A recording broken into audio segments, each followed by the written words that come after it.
pre-construction meetings, just wanted to kind of go over when they happen, so the timing of a pre-construction meeting. So we don't schedule those with the developers until the following has been completed. They've gone through the project review committee, they've gotten their planning board approval. We have approved their engineer's estimate and have received from the bank their letter of credit or their cash or however they're handling that. We've issued the building permit. We prepared and accepted their SWIP, which is for sediment and erosion control, and submitted the notice of intent, which is how they get their permit from the DEC. We have the easements filed and recorded with the library page from the county. Any special districts have been established, so if the sewer or the drainage districts have to be expanded to cover the properties, that's been completed. Their fees are paid, and they have proof of any other permits that are required, highways and driveways, if there's DEC permits and other things of that nature. So the intent of the pre-construction meeting is to make introductions and exchange contact information, to discuss the project scope. Sometimes these projects go through all the planning process years in advance of them actually breaking ground, so it's a good time to catch up on what the intent was. And then we also review the utility and infrastructure installation and inspection needs. The town alone, this involves the sewer department, the engineering department, and the highway department. And then there's also, a lot of times, the water authority and RG&E are involved. We go over the SWIP and all the requirements with that, and then the project schedule.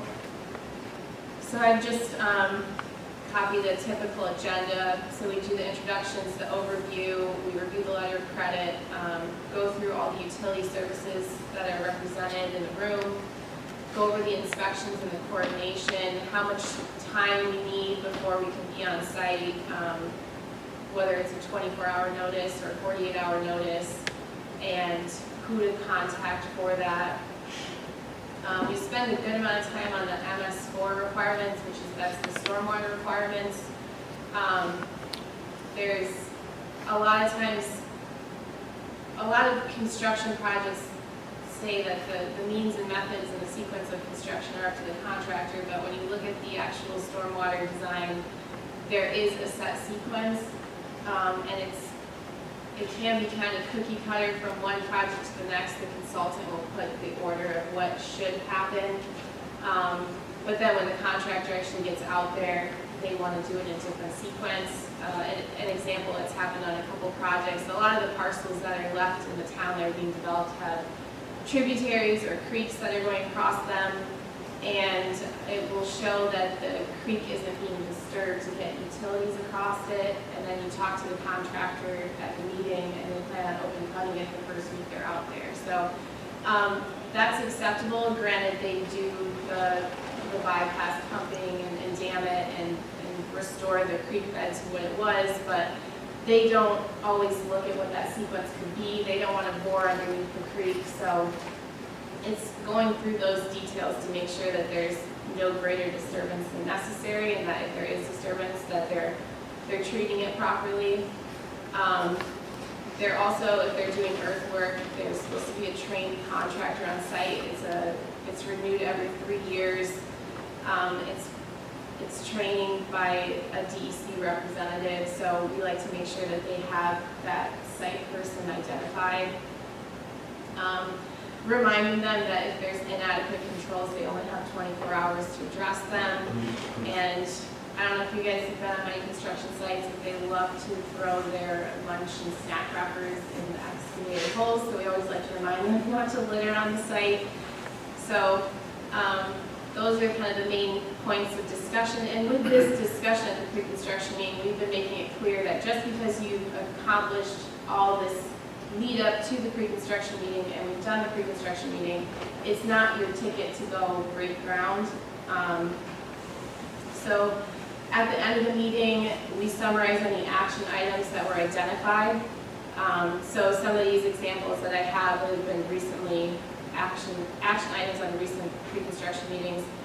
we want to make sure that they're flagging the limits of disturbance when they are going to go do tree clearing, that they're amending anything to the SWIP to match the actual construction sequence that the contractor is going to do in the field, that we might even go do a site visit to review the existing conditions to make sure that everyone's aware of where like wetlands are and things of that nature. So then I've been meeting the 2-day meeting minutes schedule. So that's my goal, is to send out the meeting minutes to make sure that those action items are at the forefront of their mind before they go mobilize. And then once those action items are satisfied, they're approved to start the construction. So some goals that go along with the pre-construction meeting, and then other just general development in the town. Right now, the code sections of 192 and 228 don't mention a pre-construction meeting as being necessary prior to starting construction. So we've had, it's a little, they've been compliant. Developers have been pretty good with honoring the pre-construction meeting requirement that the department feels is necessary, but it would be great to put that in the code so that they don't feel like they can go clear trees prior to that. We want to create a developer's guide which will establish construction and engineering standards to be enforced in conjunction with all the other existing town ordinances.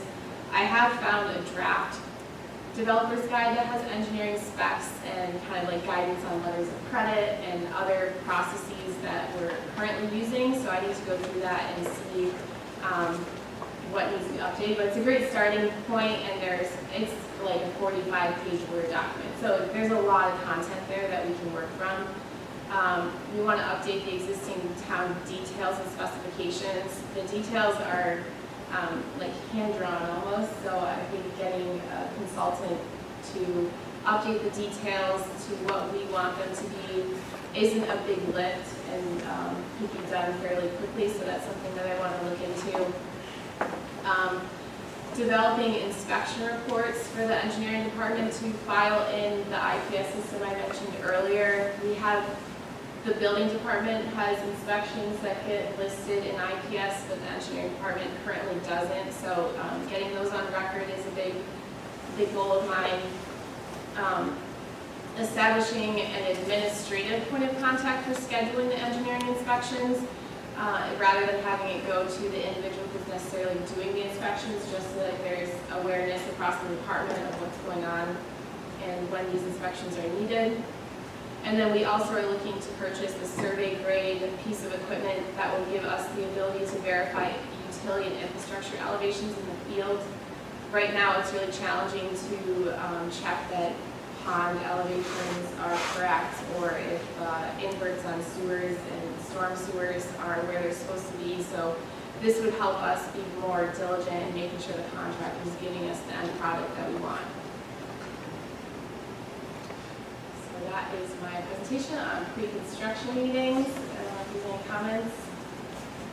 Very thorough and long overdue. Long overdue. And to that point, as far as the PCR meetings, I know we've discussed this, maybe not at length at a board meeting, but I know that the lack of PCR meetings, which are instrumental in any development. PRC, by the way. PRC, yeah. Are instrumental in ensuring that the developers are filing their letters of credit and ensuring that the entire process is being adhered to. So to put this in a structural standpoint is phenomenal. You want to have this up front. You want to have everybody in the room at the same time discussing this. Right. You know, you're doing a great job, and I'm very impressed with it. So I think that going down the road, you know, as this gets implemented, developers that come to Webster will know that there are strict guidelines that they're going to adhere to, whereas in the past, it may not have been quite the process. Right, and it'll be a tool where everyone in our department can reference and say the same thing to everyone who's asking questions, so that there's not different answers given to the same question. Everyone knows what the standard process is and how to handle any concerns that developers have, so.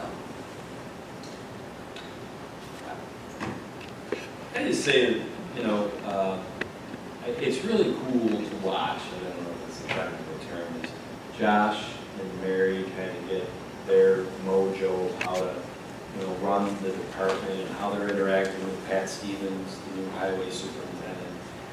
I'm walking into a Red Wing game the other night and Art calls me from sewer and says, hey, you know, I just got out of a meeting and Josh really was fantastic. And there's just a lot of good teamwork going on amongst these three departments, and Barry and Bill and the crew. Those three departments especially, you know, the DPW and how it's configured now, highway and sewer. Man, they got to communicate well. And when they do, and when you get this type of specificity and policies, procedures, and all that, we hit a home run. A perfect example of that is the grant application that Yeah. Senator sent down, Yeah. and the team got together and they got that out the door in a required amount of time. That shows fantastic teamwork. The changes that we were implementing in the DPW departments, Josh's departments, long. Thanks. So thank you very much. Thank you.